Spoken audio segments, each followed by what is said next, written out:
Boa tarde, bem-vindas e bem-vindos todos a mais uma sessão fantástica do Minhoca Imagem. Mais uma vez, rodeado pelo pessoal que sabe tudo do miocárdio. Quem mais sabe de miocárdio, a doutora Gileide está aqui do meu lado. É verdade. O doutor Tito, com seus ecos maravilhosos aqui à minha esquerda. O doutor Paul, que vai mais uma vez mostrar como a ressonância e a tomografia podem ser bonitas. E a nossa sapientíssima doutora Mariana, que pelo eletro anula a necessidade de outros exames, né, Julie? É verdade. Na maioria das vezes nós podemos parar por aqui, porque ela já fez o diagnóstico só com eletrocardiograma. Então, vamos mais a um caso fantástico. Hoje, apresentando o nosso caso, teremos o doutor Lucas, que está conosco do miocárdio, nosso R1 de miocárdio, e o doutor Gustavo vai fazer um breve comentário sobre o caso no final. Então, vamos começar, doutor Lucas, por favor. Vamos lá. Então, boa tarde a todos. Meu nome é Lucas, eu sou residente do IANSP. Estou, esse mês, residente externo do miocárdio. Eu vou apresentar um caso aqui para vocês, tá? Então, nosso caso, a gente pegou no ambulatório do miocárdio, dia 9 de maio de 2023, tá? A paciente é a MJSB, de 58 anos, do sexo feminino, natural e procedente de Suzano. De antecedente pessoal, ela tem hipotireoidismo, dislipidemia, ex-tabagista, com uma carga tabágica de 30 anos maço, cessou há 10 anos, e varizes de membros inferiores. A paciente compareceu à primeira consulta com a gente no miocárdio no dia 9, referindo um quadro de edema de membro inferior e de face, além de dispneia progressiva aos esforços, há cerca de 2 anos, com piora há 3 meses. Ela chegou para a gente na primeira consulta em uso de levotiroxina, 75 microgramas, furosemida, 40 miligramas 2 vezes ao dia, AS e bisoprolol. Então, a paciente refere internações recorrentes em sua cidade natal no período de 2016 a 2019, devido a um quadro pneumônico. Ela refere que teve necessidade de realização de vários esquemas de antibiótico terapia, devido à não melhora do quadro. Em sua última internação, em setembro de 2019, refere ter ficado em ambiente de terapia intensiva, evoluiu com derrame pleural, com necessidade de drenagem de tórax. Refere que o líquido foi enviado para análise, sendo descartada tuberculose e neoplasia. Isso tudo referido pela paciente, a gente não teve nenhum relatório de alta com ela, tá? E após cerca de 6 meses da sua última internação, a paciente iniciou um quadro de dispneia progressiva aos moderados esforços, estava numa classe funcional 2, edema de membro inferior bilateral e edema de face, tá? Relatou as queixas em consultas no posto de saúde após a alta, né? Sendo associada inicialmente às sequelas do quadro pneumônico grave. Os sintomas passaram a se intensificar com o passar do tempo, passou para a classe funcional 3, foi introduzido furosemida devido ao quadro de anasarca dela. E durante esse meio tempo, ela referiu várias procuras ao pronto-socorro devido ao quadro de falta de ar e do inchaço.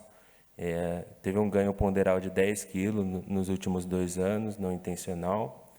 E passou no ambulatório de primeira consulta aqui do Instituto, em março de 2023, foi ajustada a medicação, solicitado alguns exames e encaminhado para o nosso ambulatório do miocárdio na primeira consulta em maio.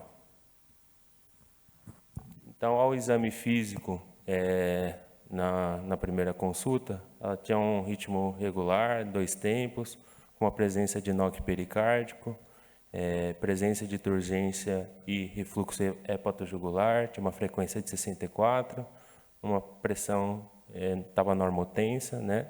Na ausculta respiratória tinha um murmúrio abolido em base de hemitórax esquerdo, com presença de estertor crepitante até terço médio de ambos os hemitórax. Não tolerava decúbito e a saturação de O2 em ar ambiente de 89%. Ela tinha um fígado a 5 centímetros, palpável a 5 centímetros do rebordo costal direito, presença de ascite volumosa, além de um edema importante, bilateral, endurecido, se estendendo até a parede abdominal.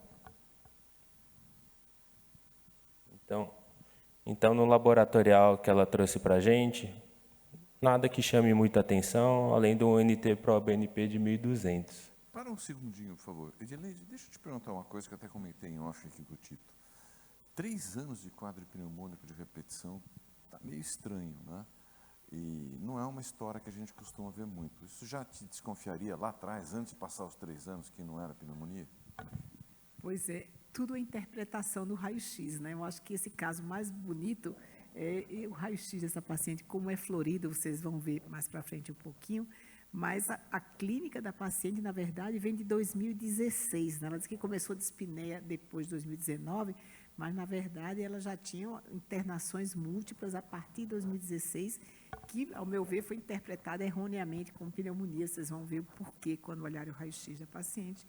Mas também acho estranho você dizer que é uma classe funcional 2, né? Porque ela está em Anasarca, eu diria que essa paciente está em classe funcional 4 já desde 2016, né? Com a Anasarca importante.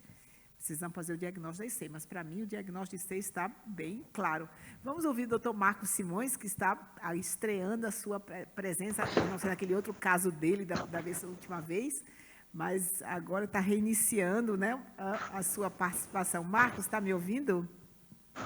Oi, Edileide, estou ouvindo bem. Que prazer você estar aqui com a gente, Marcos. Ibrahim não gostou não, né, Ibrahim? Marcos, eu ia dizer, eu estava até planejando te apresentar como vindo direto das planícies texanas para a reunião. É um enorme prazer voltar a ter contato com você, meu amigo. Que delícia, querido. Muito bom ver vocês. Gostaria de estar aí, ao vivo e a cores, aí, de carne e osso, né? Muito especial. E agradeço muito o convite, a oportunidade de estar aqui. Eu ver se eu passo a ser presença regular na reunião, que eu acho que são os casos, eu acompanho pelo grupo lá do WhatsApp, são maravilhosos, né? Mas só comentando rapidamente sobre o caso, é muito curioso como a gente tem um serviço de saúde nos postos e nas UPAs, pronto-atendimentos, um vício de considerar situações de congestão pulmonar como pneumonia, né? Então, aqui em Ribeirão acontece a mesma coisa, é muito comum. E de fato, quer dizer, não tem detalhes do caso, do ponto de vista de imagem, mas é algo bem corriqueiro, né? Essa confusão de confundir infiltrados ou mesmo derrame pleural, quando o paciente chega com sintoma respiratório e não se fazer o diagnóstico da insuficiência cardíaca e ficar se tratando de pneumonia. Que às vezes não tem febre, não tem tosse, não tem secreção, e fica um diagnóstico aí presuntivo, meio jogado de pneumonia. E eu estou curioso de saber o diagnóstico. Eu vi um raio-x que a Edileide adiantou lá no grupo. A pneumonia que se resolve com furosemida, né? Agora, quantos antibióticos ela usou desnecessariamente, né? Vamos em frente? Então, de exame complementar, a gente pediu um eletrocardiograma, eu vou pedir um auxílio da doutora Mariana. Olá, boa tarde, obrigada de novo pelo convite. Eu esperava ter o raio-x antes, para pelo menos me dar... Estão guardando ouro. Ia ficar muito fácil para você, ia ficar muito fácil. Me jogam com eletro, simplesmente. Bom, tem uma paciente aí de 58 anos que vem com uma história arrastada, de antecedente que chama atenção ainda toda esse quadro clínico. Ela também é tabagista e tem hipotiroidismo, né? Esse eletro, o que chama atenção, começa pelo ritmo, né? Se a gente olha em D2 longo, a gente pensa logo numa fibrilação atrial. É muito difícil de a gente notar a presença de uma onda P. No entanto, quando a gente vai nas derivações do plano frontal, em V1 e em V2, a gente tem algo que precede o QRS, de muito baixa voltagem, né? Dificultando, então, sugere para a gente um ritmo sinusal. E eu digo que sugere porque essa onda P é tão de baixa voltagem que a gente não tem muita ideia se ela tem, de fato, origem sinusal, né? Lá no átrio direito. E outra coisa que chama bastante atenção é essa baixa voltagem difusa desse QRS, com alterações difusas também desse QRS. Se eu não tivesse história clínica, né? Se eu tivesse, quem sabe, já um raio-x para me ajudar, mas tem que abrir o leque de diagnósticos de, primeiro, um hipotireoidismo importante, levando aí um TSH muito alto, pensando numa repercussão em relação a isso, mas os exames complementares já mostraram que isso tem que ser descartado. Outra coisa importante, ela tem um DPOC, poderia ter um DPOC, então um tórax mais em tonel, mas aí a gente teria uma percepção melhor das ondas P's.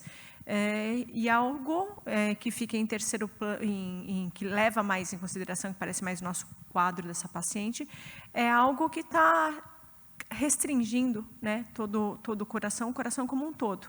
Ou ela tem uma baixa frequência por uma falência muito grande de bomba, ou é algo que não está deixando passar o estímulo, desde seja atrial ou seja ventricular, dessa paciente. Amiloidose, pode ser? Não dá para descartar, né? Realmente ela tem uma baixa voltagem, que poderia ser. Ela tem um intervalo PR aí que é limítrofe. Ele tem quase parte de 200. E ela também não tem, mas uma coisa que chamaria atenção seriam áreas talvez de pseudoinfartos, que ela não tem. Mas a baixa voltagem, sim, chama atenção e poderíamos pensar nisso também. O eletro agora abriu várias portas para frente, né? Mas muita coisa para vocês. A clínica, pelo que eu vi, é uma insuficiência cardíaca direita bem clara, né? E refratária. E com essa frequência cardíaca até compatíveis que a gente costuma encontrar normalmente, ou reforça mais ainda a sua ideia de que tem alguma coisa interferindo com o ritmo? Ela usa bisoprolol, né? Ela também usa beta-bloqueador, que ajudaria. Já poderia pensar fazer. em aí sei lá, um coma mixedematoso, uma baixa frequência, mas pensando no bisoprolol, eu acho que justificaria uma baixa frequência aí para ela também. Você comentou do hipotireoidismo, não sei se a Edileide lembra, quando a gente estudava livro de eletro, livro, para quem não sabe, é como se fosse uma série de histórias de Instagram impressos que a pessoa colocou num caderno, uma capa, do João Tranchesi, que o exemplo dele de hipotireoidismo era muito parecido com esse mesmo, lembra? Então, vamos em frente. Algum comentário, Marcos? Então, eu acho que como o eletro vem com o exame complementar em cima também do exame físico, eu reparei que ele descreveu um NOC pericárdico, né? Como se houvesse, então, envolvimento da doença pericárdica. Então, acho que, na minha opinião, essa baixa voltagem, que eu vou chamar de difusa nas todas as derivações, reforçaria essa ideia de talvez o envolvimento pericárdico com derrame possa estar por trás aí desse processo, né? Era exclusivamente um som de NOC ou tinha mesmo atrito ou abafamento de bulha também, sugerindo que tinha volume nesse pericárdio, hein? Será que podia... Era NOC mesmo, doutor, não tinha abafamento, não. Tá. Mas eu acho que as hipóteses diagnósticas baseadas no eletro acho que foram bem colocadas, eu não tenho nada para acrescentar, não. São muitas possibilidades, acho que não pode afastar um HVE importante, né? Miocárdio hipertrófica não deve ser. É verdade. Curiosíssimo ver o eco desse caso, hein? É verdade. Mas o raio-x é mais interessante ainda, Marcos. Vamos ver o raio-x agora? Então, vamos seguindo aqui. Então, o aclamado. E agora eu ofereci um doce para quem acertasse o diagnóstico desse raio-x. E ninguém acertou, pelo menos não descreveram lá no grupo. Alguém do auditório quer fazer uma hipótese diagnóstica com esse raio-x? Tem um microfone aqui na frente.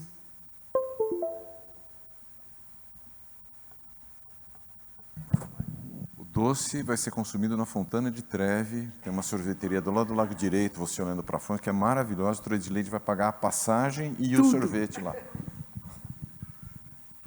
Marcos é covardia, ele vai acertar, não tem graça. Já acertou. Até parece. Alguém falou aqui num TEP, né? Ali à esquerda, um TEP. À direita, falaram da pneumonia lá de cima, né? Acho que lá de cima tinha uma pneumonia. Eu ia perguntar para você, foi essa imagem do lóbulo superior direito que eles achavam que era uma pneumonia? É verdade, foi essa imagem da pneumonia. Não parece uma pneumonia mesmo? Algumas coisas eu acho que a gente pode falar sem entrar direto no diagnóstico, né? Por exemplo, tá claro que tem derrame pleural bilateral, Esse derrame, às vezes, lembra até um pouco, está encistado, como ali à esquerda, a gente vê um derrame cisural à direita, a gente percebe que tem uma tendência a uma leve cefalização da circulação pulmonar, e aquelas imagens do lado direito lembram muito congestão, né? Lembram muito aqueles pulmões congestos, e o lobo médio um pouco menos. Então, talvez, na verdade, o que o pessoal tenha achado que fosse a imagem radiológica de infecção fosse, na verdade, essa imagem de congestão, como ela está mais concentrada num pulmão do que outro. E não se atentou para um detalhe que eu não vou falar, porque senão o diagnóstico está feito. O pessoal acabou valorizando mais a possibilidade de ser infeccioso, né? Pois é, um derrame parapneumônico, mas estranho, bilateral, né? A pneumonia e um derrame parapneumônico, é muita coisa, né? E ele ficou com esse diagnóstico. Fala, Marcos. Não, então, porque quando eu vejo um raio-x complexo dessa forma, que sugere... Eu acho que os derrames são bem visíveis, eu acho que a cefalização também é... Mas me parece que tem algum processo parenquimatoso, eventualmente. Mas eu acho que tem uma distância entre correlacionar o quadro cardíaco, a eventual cardiopatia presente, com esse envolvimento tão extenso pulmonar, envolvendo várias anormalidades. Agora, eu vejo sobre a área cardíaca uma imagem no hemitórax esquerdo, mais ou menos sobre a silhueta cardíaca, que eu tenho receio que se não fosse a imagem de cálcio. Estranho, porque ele está muito opaco, né? Eu não sei se vocês estão vendo a imagem que eu estou vendo aqui, mas é uma imagem curva, linear, que desce sobre a... É artefato, Marcos. É que ela não quer te pagar o doce, Marcos. Porque... Não, eu estou longe de fazer qualquer diagnóstico conclusivo aqui. Eu estou curioso, talvez, acho que outros exames de imagem para detalhar melhor o que está acontecendo nessas diferentes estruturas, acho que é necessário. Nem imagino que seja isso aqui, nem imagino. Você vai ver a tomografia, toda essa área que a gente até pensa que é condensação, vocês vão se surpreender com o que tem na tomo. É impressionante como realmente a tomo esclarece tudo. A tomografia. A tomografia vai mostrar tudo que a gente quer saber. Quando envolve cálcio e parênquima pulmonar, a tomo vai muito bem mesmo. Parênquima pulmonar, eu fiquei impressionado com as imagens da tomo. Vamos em frente, Lucas. Então, essa área aqui que o doutor falou, né? Vamos prosseguir, então, para o ecocardiograma. Esse ecocardiograma foi feito antes da consulta, tá? Ele foi o que foi solicitado no ambulatório de primeiro atendimento. Esse eco veio com esse laudo aqui, tá? Veio uma fração de ejeção de 60%, né? Um átrio esquerdo de 50%, um septo e uma parede posterior de 7, DDVE de 41, um volume indexado do átrio esquerdo de 75. Então tem um aumento importante do átrio esquerdo, né? A função sistólica biventricular preservada, tem alterações na valvares, né? Tem uma presença de uma hipertensão pulmonar com PSAP de 37 e uma veia cava inferior de 22 milímetros com colabamento inspiratório menor que 50. Ele também refere à ausência de derrame pericárdico e presença de derrame pleural discreto. Dileide, com esse eco e essa clínica, você faz diagnóstico, para quem está acompanhando a gente, você faz diagnóstico em ciência cardíaca com fração de ejeção preservada? Sim. Estranhei a disfunção diastólica grau 1, né? Mas essa paciente tem sintomas em repouso, está com a pressão pulmonar em repouso já elevada um pouquinho, eu esperaria uma disfunção diastólica mais grave. Claro que a gente sabe que às vezes só altera quando o paciente faz esforço físico, por isso que o ecoestresse é importante, mas com esse aumento importante de diz que todas as alterações estruturais, com exceção da disfunção diastólica, são compatíveis com o ICFEP. Concorda, Tito? Concordo. Infelizmente, a gente não tem as imagens das velocidades, né? Mas a gente tem uma PSAP também elevada, com aumento importante do átrio esquerdo. Então, dificilmente ele não seria graduado em tipo 2, digamos assim, né, da disfunção diastólica. O resto realmente corrobora com uma ICFEP. Perfeito. Então, pergunto para vocês, ficou claro, então, com o diagnóstico de IC, né? Então, qual seria a etiologia dessa IC? Seria por uma miocardiopatia restritiva, por uma pericardite constrictiva, uma hipertensão pulmonar com cor pulmonar ou um TEP.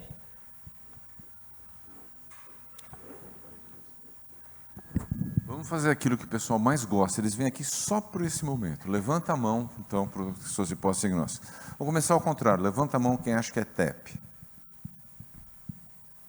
Levanta a mão quem acha... Qual era a outra? Volta o slide, por favor. Hipertensão pulmonar com cor pulmonar. Levanta a mão quem acha que era pericardite constritiva. Teve 1, 3, 4. 4, então o resto acha que é miocardiopatia restritiva. Então, vamos para mais exames Eu não vou complementares. perguntar para o Marcos, porque eu já sei a resposta dele, então não vou perguntar. Vai me poupar. Não, porque eu já sei. Agora, curioso, sabe? é que eu acho que a gente só fazendo um comentário rápido, porque TEP acho que não tem muito sentido, hipertensão pulmonar não daria aquele ato esquerdo, né? Então isso não tem como, e parece que não tem envolvimento de câmara direita, pelo que eu entendi, o eco não mostra envolvimento de câmaras direitas, né? E eu entendi que o eco também, então, ele não mostra nenhum grau de espessamento pericárdico, né? Nesse também primeiro não, eco, não. Não foi descrito. Tá. Agora, curioso uma miocardiopatia restritiva já dessa monta não envolver o ato direito, pelo que eu entendi, nesse eco inicial também não estava aumentado? Não, só o lado esquerdo. Só o lado esquerdo. A miocardiopatia restritiva primária também tem algumas coisas que estão faltando, né? Mas segundo o diagnóstico, a segunda opção diagnóstica é melhor, né? A pericardite constrictiva. Talvez o médio de imagem que avalie melhor pericárdio, né? Porque às vezes você pode nem sempre detectar no eco, talvez, né? Tô cada vez mais curioso, viu, Dileide? Vamos em frente. Vamos em frente, então. Vamos prosseguir nossa investigação. Então, foi pedido tomografia de tórax. Agora o Dá a doutor palavra Paulo pro vai Dr. Paulo. fechar tudo. Mas Vou ele pe- tem que vou tirar convencer a graça. imensa maioria que achou que era cardiomiopatia restritiva. Então, a função do Paulo agora é essa. Olha, quem não levantou a mão, Ibrahim concluiu que tinha votado na miocardiopatia restritiva. Como ninguém iria se abster, quem ficou com a mão abaixada é porque estava votando aqui. Bom, boa tarde com todos. Então, a gente colocou uma tomografia sem contraste mesmo, né? Para quem duvidava que era TEP, pois até sem contraste foi feito o exame. E como vocês veem aqui já nessas imagens iniciais, uma varredura cranial para baixo, derrame pleural bilateral significativo, até sem sinais de ter uma cessurite lado direito, loculado lado esquerdo, tá? E vejam só sem contraste como o cálcio brilha nos seus olhos, envolvendo toda a espessura pericárdica e com imagem de um abalamento na face anterior do coração, tá? Então, quando a gente faz reformatações multiplanares, em imagens sem contraste, observamos o lado esquerdo, essa calcificação circunferencial envolvendo parede lateral, vejam do lado direito como ela é quase circunferencial, envolvendo os dois ventrículos, poupando um pouquinho mais a porção apical, tá? E vejam essa imagem do lado, na parede anterior do ventrículo direito, com uma atenuação diferente do miocárdio e da área cardíaca, tá? A atenuação foi estimada mais ou menos em 80, muito sugestivo de carcioma, né? Ô, Paulo, só um comentário, uma curiosidade, que é difícil a gente ver uma imagem dessa, né? É tão densa a calcificação que o brilho no visual a gente percebe que é o mesmo do pericárdio e da cortical dos ossos, né? Pode ver que as costelas estão com o mesmo grau de atenuação, é impressionante a densidade de calcificação desse pericárdio. Mas, Paulo, dá um enfoque no derrame pleural, como ele é a causa daquela alteração do raio-x, né? Que ele é bem loculado, ele fica bem fazendo aquele branco que a gente vê no raio-x, que parece a pneumonia. Isso. Que ele está lá, a gente começa a ver lá de cima, de repente ele para, né? Ele fica preso lá em cima. Nessa tomografia daquela época, não tinha mais infiltrado, mas isso aqui é muito Olha, sugestivo ele de ser um... acaba o derrame pleural aí, ó, lá em cima, ele exato. para. São derrames loculados, Ali né? fica na cisura, né? Aquele que lá parece que é o TEP, que eu brinquei dizendo que era o TEP do lado de cá. O do TEP costuma ser muito mais como uma cunha que a gente fala, com uma base triangular mais subpleural, né, menor, mas chama muita atenção que talvez até por isso demorou a resolver o quadro clínico, o antibiótico não vai melhorar esse derrame loculado, né? Exato. E tem uma atenuação muito significativa que mosaico. Então, uma vez que a gente observou isso, as imagens com cálcio, com essa diferença de atenuação nos tecidos, permitem na tomografia fazer reconstruções muito mais interessantes, tá? Então, a gente, mesmo sendo sem contraste, a gente ponderou as atenuações e colocou aqui em detalhe a classificação circunferencial envolvendo o pericárdio. Veja como a porção apical é a poupada, tá? E vejam aqui como ele envolve totalmente ambos os ventrículos. Aqui, só para mostrar com mais detalhe, como polpa a porção apical tanto do ventrículo esquerdo aqui e do ventrículo direito, tá? E os átrios também não apresentam envolvimento da calcificação, é restrito aos ventrículos. Tá? Então, serve como um escudo, né, Paulo? Se levasse um tiro de pouca potência, podia proteger esse paciente. 22 não passa isso aí, não. Veja que tem um lado bom, né? Ela podia ser salva. O presidente da sessão falou que parece um ovo de dinossauro, né? E eu concordo com ela. Então, agora sim, o papel da ressonância magnética é que se perguntará, mas por qual utilidade, né? Então, a visão pela ressonância magnética que foi solicitada, veja em detalhe como a gente percebe tudo que brilha um pouco mais. O líquido que está parado, ele brilha muito mais aos nossos olhos, tanto assim que sendo uma imagem, mesmo sem movimento, como o sinal é muito maior do derrame do que a própria aorta, né? Então, é um líquido parado, inoculado, esse derrame. A gente faz uma varredura também com a tomografia. E vejam vocês, como que eu tinha falado no começo, sinal de líquido parado que brilha mais mesmo em sequências iniciais. Já a gente vê que o paciente está com gesto, tem até nasarca no subcutâneo. O subcutâneo está brilhando, então provavelmente está sugestivo justamente o que a gente conversa, tá? Aqui é uma imagem não é funcional no movimento, mas só nos localizadores a gente percebe essa cava inferior direita de 36 milímetros, e vocês observam também que o fígado também é muito aumentado. Então, confirma mais essa clínica muito sugestiva de ser direita, já com envolvimento das câmaras direitas, como tinha sido comentado. Aqui, já em imagens mais funcionais, né, um sino, uma varredura em eixo curto, que é onde a gente faz os cálculos da fração de ejeção, percebam como a sístole ventricular é preservada, mas na diástole tem um movimento muito parecido ao que a gente conversa septum bouncing, né? Então, essa fisiologia constritiva chama muito atenção nessa análise só funcional. Agora, percebam vocês essa imagem preta envolvendo o coração, como a ressonância tem um pouquinho mais de dificuldade de mostrar a calcificação. Agora, a calcificação pela ressonância magnética ela vai ficar preta em todas as sequências. Então, mesmo sendo em cine, a gente observa. Tá? Vejam que essa restrição na diástole acaba envolvendo circunferencialmente ambos os ventrículos, tá? E não tem alteração segmentar. Agora, quando a gente observa imagens em eixo longo, vejam como o envolvimento é biatrial, o que foi questionado no começo, e na imagem em eixo longo, como muito mais fácil observar o septum bouncing. Aqui, esse cálcio envolvendo e o pericárdio totalmente espessado. Não tem alteração valvar. Aqui, quando a gente faz uma caracterização tecidual, tem duas opções. Imagens ponderadas em T2, que ponderam o conteúdo de líquido nos tecidos, como já tinha comentado com vocês, até no subcutâneo, e imagens que ponderam mais a gordura. Então, elas são muito boas para justamente diferenciar todas as camadas do pericárdio. Percebam no lado direito como acaba ficando preto, justamente tudo que tem calcificação, e aqui com o sinal da seta que ficou muito mais fácil. Em essas imagens de triplo, de observar se tem edema, vocês veem que o miocárdio não tem envolvimento, e o pericárdio sim, que tem um aumento de espessura significativo, e aqui o subcutâneo não foi erro de colocação de slide, foi isso mesmo, só para mostrar esse líquido também no subcutâneo, mostrando o quadro clínico.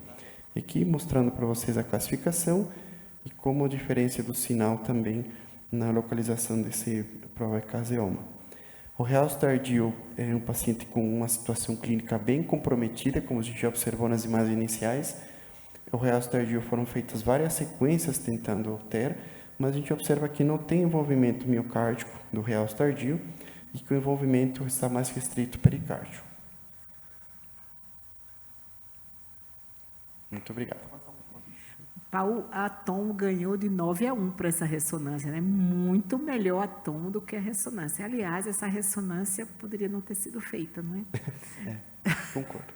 Não é? A gente geralmente valoriza mais a ressô, mas a Tom mostrou coisas assim, muito mais relevantes para a gente. Primeiro, para ver cálcio, né? Toma sempre superior. Segundo, a própria instabilidade do paciente, ele deve ter sido pouco colaborativo. A imagem da ressonância não vai ficar boa. Acho que até o pessoal conseguiu tirar leite de pedra e conseguiu fazer umas imagens que ainda deram algumas informações. Eu não estava aqui no Dante na época, então não é autoelogio, não. É elogiando o pessoal que estava lá, como o Paulo, o Tuma, o Senra, o Carlos, que fizeram as imagens, além dos nossos residentes.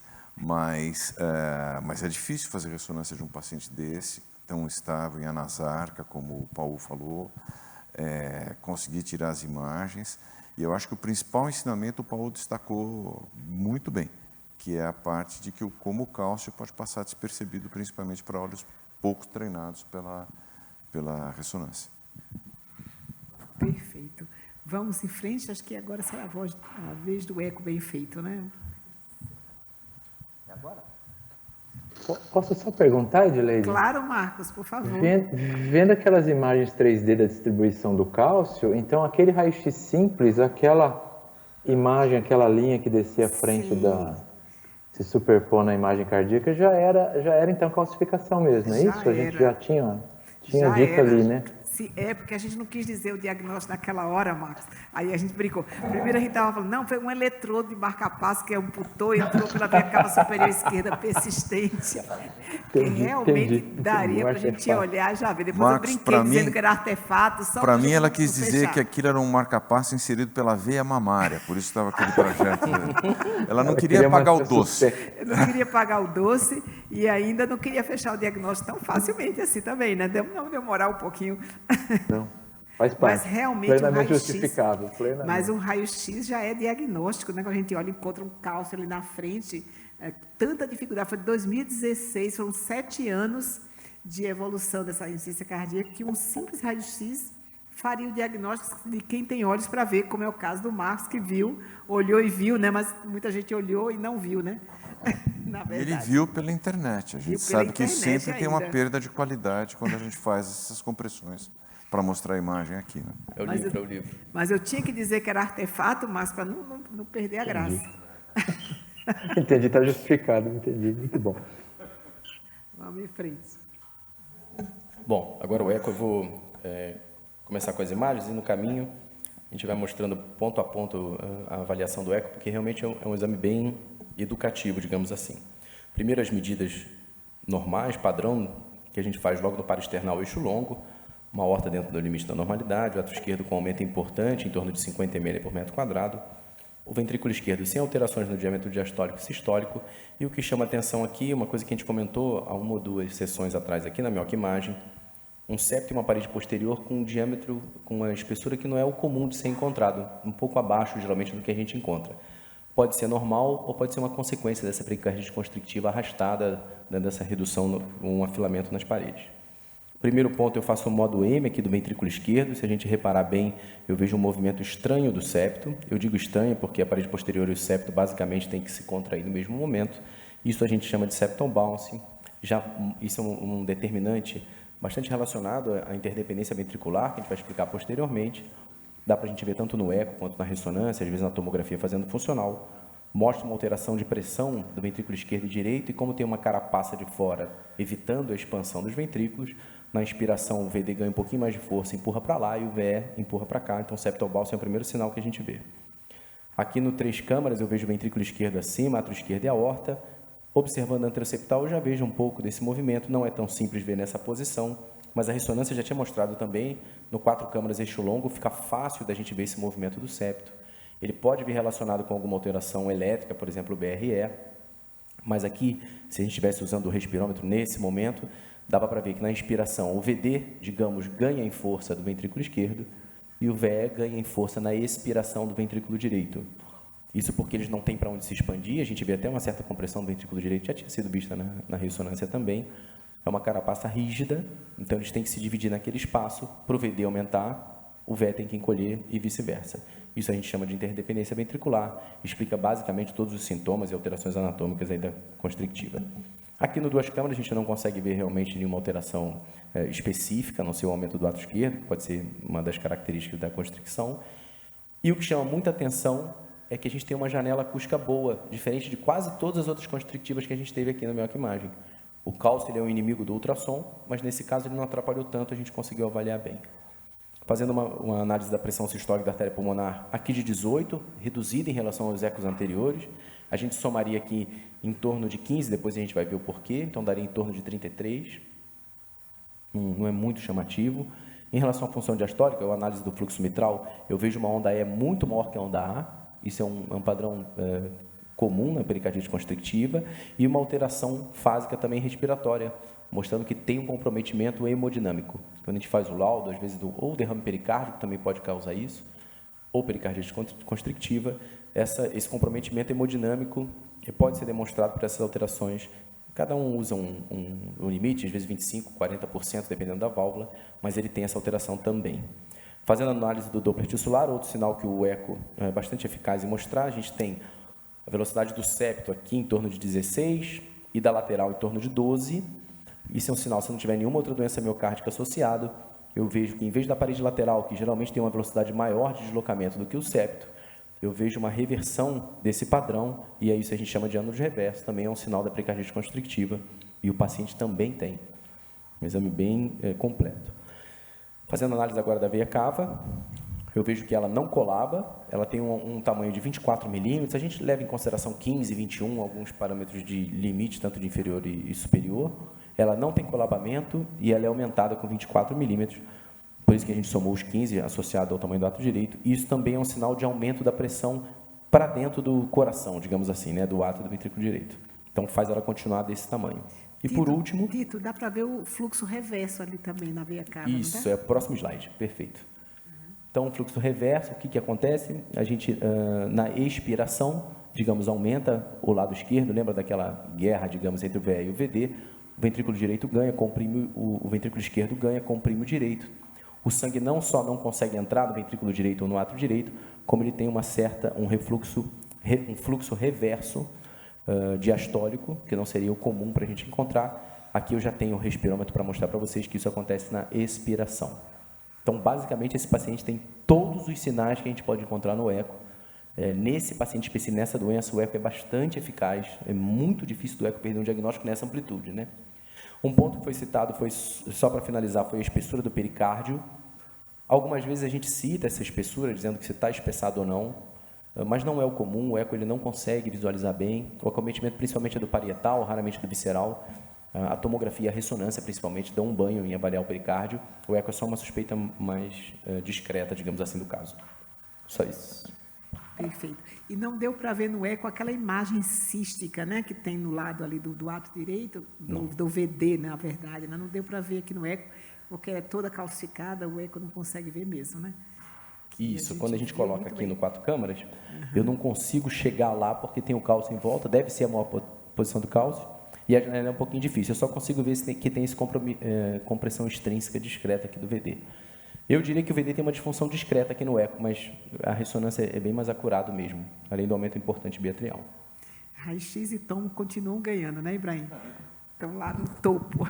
Tem cálcio, né? Todo metro um raio-x o cálcio fica melhor, né? Mas esse paciente ainda tem algo diferente, né, que é interessante a gente comentar, é aquela imagem cística ali, que o Paulo já falou alguma coisa, não era para ter falado, mas uma imagem cística ali na frente do ventrículo direito, e que a gente vai perguntar para os senhores agora o que tem dentro daquela área, daquele pseudocisto, né? Opção A, coágulos, opção B, pus, material seroso ou cálcio liquefeito. Quem vota no coágulos, levante a mão. Ninguém. Pus, quem acha que é pus? Quem acha que é cálcio liquefeito? Os mesmos 3, acompanhados de mais 2, que viram que eles acertaram da outra vez, foram no cálcio liquefeito. E aí, Ona, o resto eu acho que é material ceroso. Material ceroso. Vou não perguntar a última opção, porque a gente já olha, é material ceroso que tem ali dentro, e aí vem essa questão do que tem ali dentro, né? Vamos em frente? Então, nossa conduta no ambulatório, com todos esses exames em mãos, a gente fez uma internação eletiva na semana seguinte para o paciente, para uma abordagem cirúrgica, uma pericardiectomia pela cirurgia cardiovascular. Então, a paciente internou via ambulatório no dia 15, com exames pré-operatórios realizados, realizou a pericardiectomia no dia 17 com sucesso, e aí tem referido pelo cirurgião a presença de calcificação importante adjacente ao VD e ao VE, além do cisto com grande quantidade de líquido caseoso. Tá? Também foi relatado também o pulmão direito bastante aderido encarcerado, com dificuldade de posicionamento do dreno, né? A gente viu que o derrame estava loculado. O material foi enviado para anatomopatológico e biópsia, está em andamento ainda no momento, tá? Permaneceu na ROP até ontem e teve alta para a enfermaria, hoje está aos nossos cuidados. Então, esse era a necrose caseosa. Esse é o necrose caseosa. Agora, essa história do caseoso, né? Que história é essa de caseoso, de cásio, né? Por que cásio? Que vou colocar esse nome de necrose caseosa, que eu acho que faz mais confusão do que ajuda, né? Porque, na verdade, o que é isso? Isso é cálcio liquefeito, né? Então, quando tem muito cálcio, aquele cálcio pode se liquefazer. E por que teve esse nome? Porque alguns pacientes que tinham isso na válvula mitral foram levados à cirurgia pensando num tumor, e aí quando o cirurgião abria esse pseudocisto, pseudotumor, encontrava um material parecido com uma pasta de dente. Aí foi chamado isso, parece um cásio, né? Cásio, essa história de cásio, e virou esse nome de cásio, causando confusão, mas na verdade nada mais é do que cálcio liquefeito, ninguém sabe por que ele evolui assim. E tem até histórias que ele pode desfazer isso e voltar a ser uma placa de cálcio, mas o pessoal que operou disse que era uma quantidade gigantesca, era muito. Um até estava reclamando que tinha almoçado muito, viu aquele material ali, ficou nauseado. É verdade. Nossa, é uma quantidade gigantesca. Nossa, a gente não parou de limpar tanto essa quantidade de líquido que tinha ali. E eles dizem que parece uma pasta de dente, e Ibrahim diz que não vai mais escovar dente de hoje em diante. Né? Não, depois daquele caso que a gente viu de mitral aqui, eu passei a usar só bicarbonato para escovar dente. E realmente é o que ele parece, né? A gente já viu, realmente é o que parece. E nesse caso, como o Paulo tinha chamado a atenção, o coeficiente de atenuação no interior era fácil de se ver. Às vezes é mais difícil ser percebido quando a distância entre as duas lâminas do cálcio é estreita. E aí você pode ter interferência do cálcio na medida. Mas nesse caso, como era grande volume, né, Paulo, e tinha uma distância grande, deu para medir um sinal com mais segurança. Sim, e justamente isso que chamou a atenção, e era mais homogêneo, né? Toda essa formação cística tinha a mesma atenuação ao longo de toda a formação cística. Ao contrário do caso que a gente tinha visto, era muito variável. O caso que a gente achou que era a mesma coisa e era trombo, né? Exato. Então, por causa desse detalhe que você comentou, que tem uma evolução que pode eventualmente calcificar, né? Já que cálcio, no fim, acaba sendo a via final de cicatrização dessas coisas. Né? Você já tinha visto o caso desses, Marcos? Não, com esse grau de detalhamento, não. Inclusive esse cisto com esse material caseoso, né? É muito interessante. Não tinha visto, não.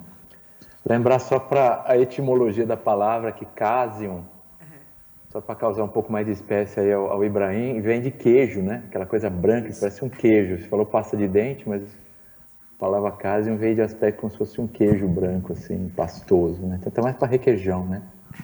Então, Marcos, isso que eu fico pensando, qual é a dieta do cirurgião que descreveu isso como pasta de dente, como uma das duas coisas ele está fazendo errado. Mas um caso, adorei o caso, muito bacana, e com detalhes assim, muito didático, um grande aprendizado, que interessante, né? Agora, dá para supor considerando a presença de material caseoso, formando esse cisto, a etiologia? Isso aí vai para Para TB, isso aí? Vai para Você sabe que a tuberculose? gente já levou alguns casos desse lá para análise patológica, a gente não encontra nada. Nessa situação que tem cálcio demais, a gente não encontra mais nada, mas ainda está em andamento a biópsia e cultura desse material, né? Eu cheguei Desse hoje, caso específico, a gente não tem o resultado ainda. Mas acho pouco provável, porque não tem nem derrame, né? É tudo só situação bem crônica mesmo. E fez biópsia de outros tecidos, então, Fez. só para estender. Ah, mandou o material, sim. Tá, e BAR, essa pesquisa mais simples? A gente não fez, não. Aham. Vai fazer agora no material que está em andamento. Perfeito. Vamos Nossa, lá. agora você vai ter que contar para a gente depois qual é o diagnóstico Pode final da deixar. etiologia desse negócio. Porque no aí. Brasil, com essa grau de classificação, não dá para excluir, né, Marcos? Eu acho que é uma hipótese muito bem levantada. Né? E eu acho que o envolvimento pulmonar talvez tenha um componente também de uma doença pulmonar crônica, né, porque tem aspectos de encistamento, né, e Parecia mais todo pulmão ser mais derrame pleural do que pulmonar em si. Não achou, não, Ibrahim? Parecia muito pulmão que estava colado. Pela toma parecia, mas às vezes quando você Pleura. tem esses colabamentos, você tem alguma cicatriz que você não consegue enxergar.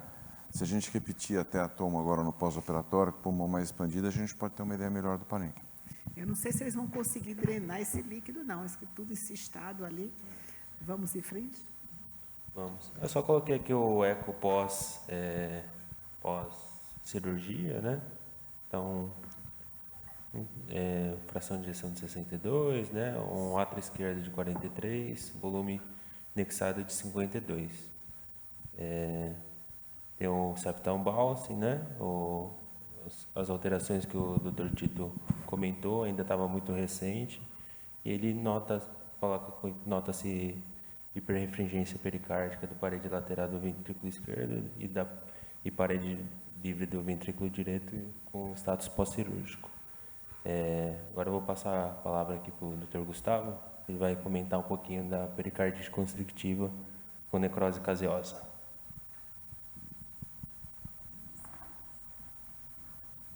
Boa tarde a todos. A pericardite constritiva com necrose caseosa é uma situação um pouco comum, poucas descrições, ou talvez nenhuma, a gente vai até comentar sobre isso mais adiante. E para isso a gente resolveu hoje fazer um paralelo, né?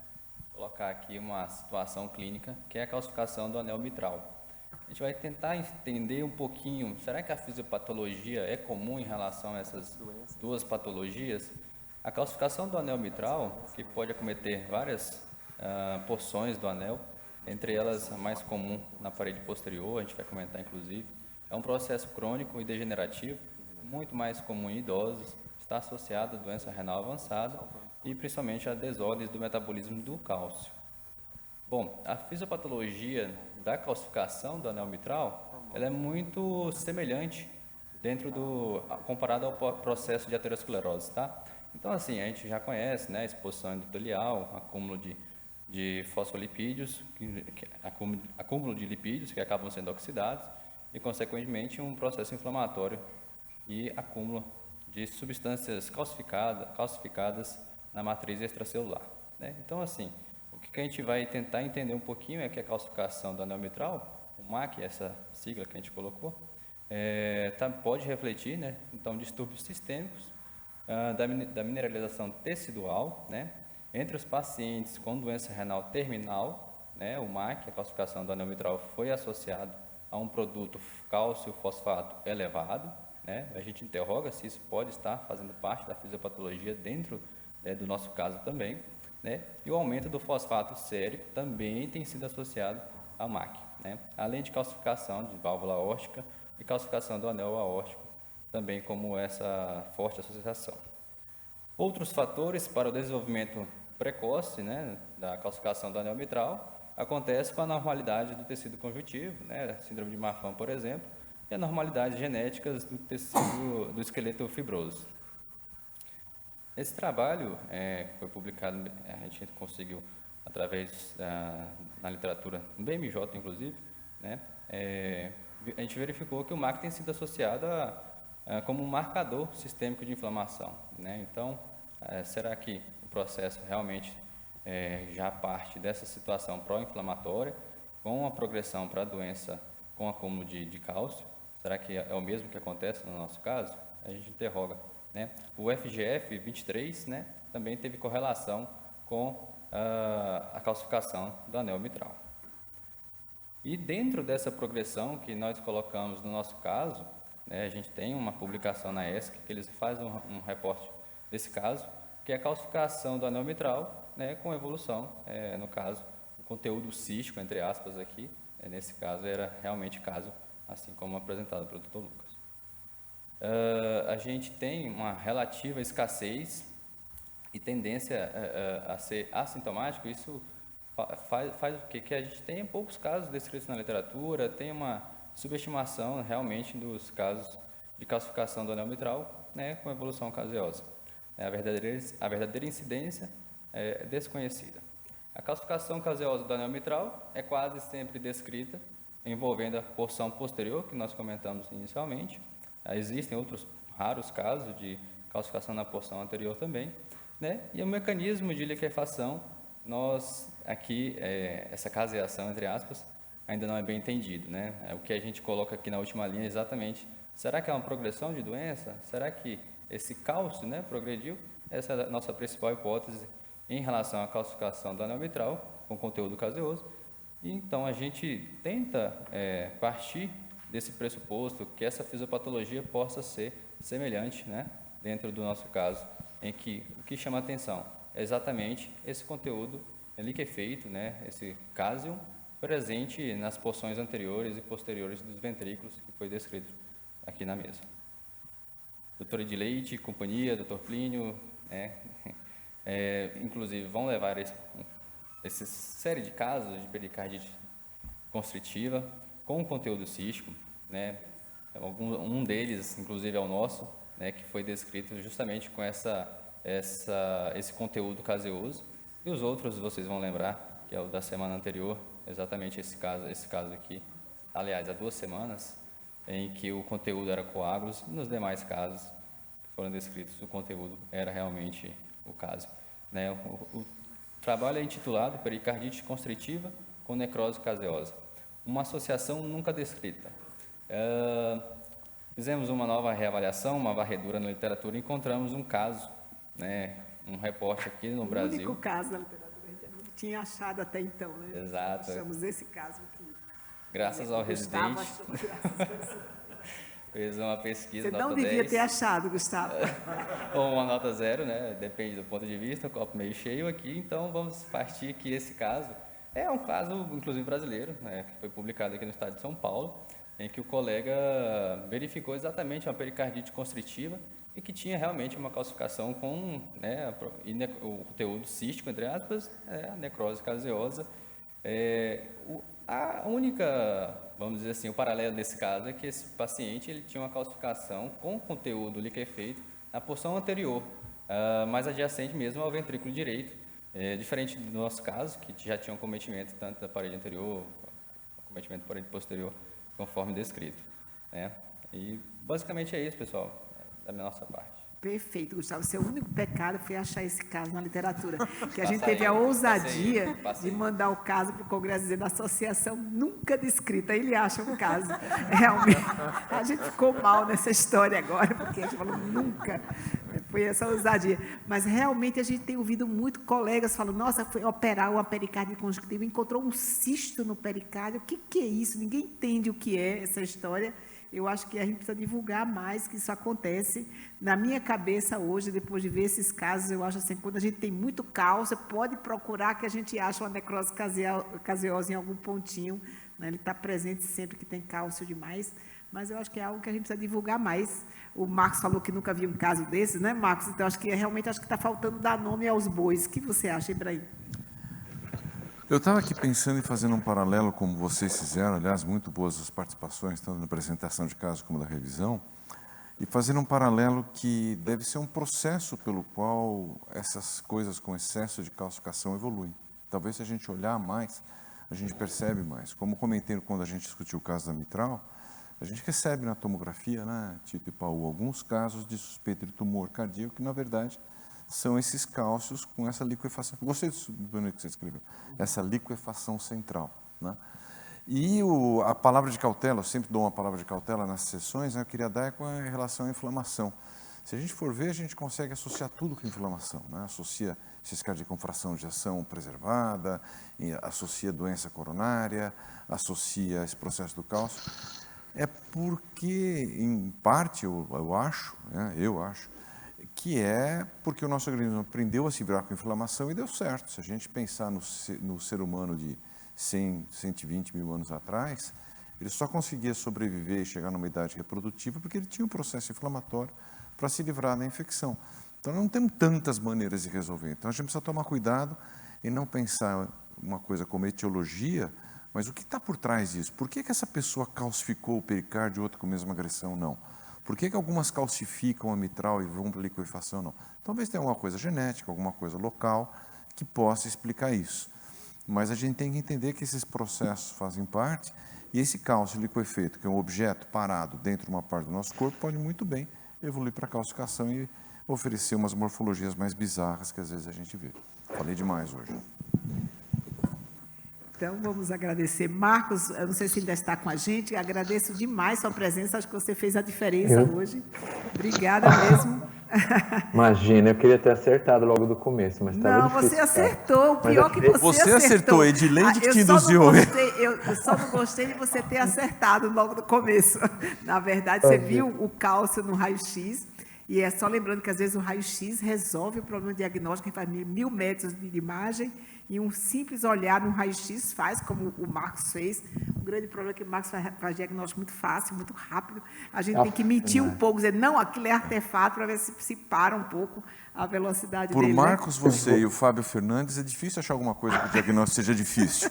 Eu vou acreditar dessa vez. Hein? Você está convocado a vir mais vezes, Marcos, para você abrilhantar a nossa reunião. Super obrigado pela sua presença. Eu que agradeço, adorei. Muito, muito bacana o caso. Muito bom. E Obrigado. Pode continuar.